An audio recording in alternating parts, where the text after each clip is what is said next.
Sanibonani, welcome back guys kwenye i-video. Ngiyabonga kakhulu ukuthi ungene. Thank you very much.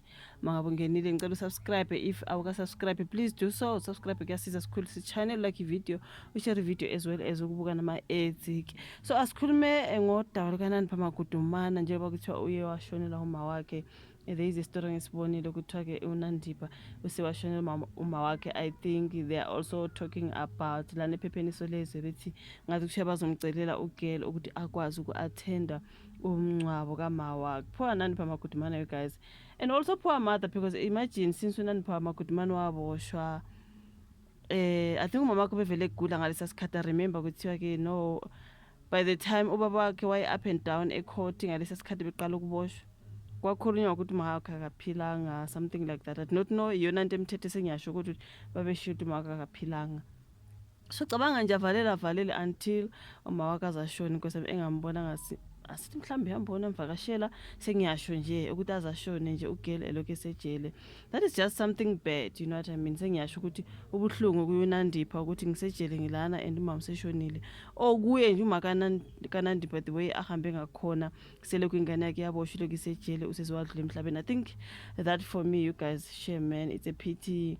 Ngizwelana nawe Nandipha Magudumana in this particular situation. Kuthiwa-ke udokotela Nandipha Magudumana ongisaziwa waboshwa-ke nesoka lakhe ejele uThabo Bester ubhekane nesikhathi esinzima kwamanje njengoba ewathola umbiko kokuthi uma wakhe kuthiwa akasekho emhlabeni ephakathi ejele. So ngokubika kwephepha iSunday World, unkosikazi Nokuzwela Sekeleni ongumama kaNandipha ushone ngoLwesine ePort Shepstone ogwini oluseningizimu yaKwaZulu Natal. Kuthi ubaba kaNandipha Magudumana uZolile Sekeleni nomfowabo kaNandipha uNkosinathi Sekeleni. Is it Sikeleni, not Sekeleni? I think it's Sikeleni. Angazi, but I have known it as Sekeleni, but here babhale Sikeleni, I do not know, you guys. Ngiyaxolisa kakhulu.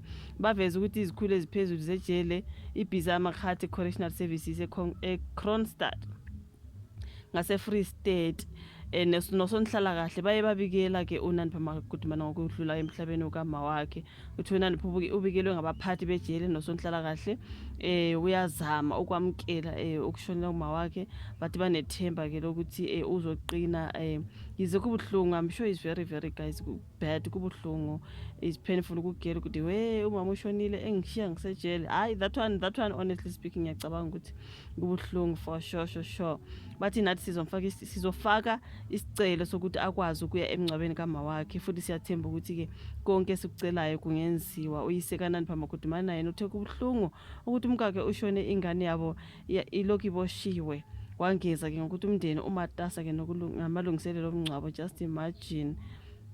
Ngokusho kukaSingabakho Nxumalo okhulumela umnyango wezokuhlungeleliswa kwezimilo i-DCS, akhona amathuba ukuthi uNandipha Magudumana angalithola ikhefu lokuhambela umngcwabo kama wakhe. uNxumalo uthi i-DCS isiza izephulamthetho ezishonele emndenini ngokuzivumela-ke ukuthi-ke zifake izicelo zokukhululwa ngokwesikhatshana ejele bazokwazi ukuthi ba-attend leyo mngcwabo yezihlobo yabazali. Wachaza-ke uhlaka lomthetho oluhambisana-ke nezicelo ezinjalo.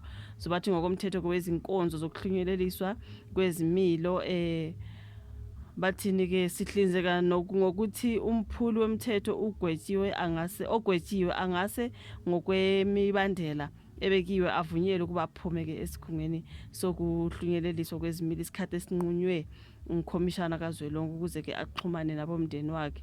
Njengoba nje kuzobe kumngcwabo kanje, kusho ukuthi-ke bazolandelela-ke lawo ma-terms and conditions, bazama ukubona ukuthi uNandipha uyafika emngcwabeni kama wakhe, which is so sad. Lezi ngezibuhlungu-ke, you guys. I can only imagine wayevele egula uma wakhe ngesikhathi engene ejele eboshwa.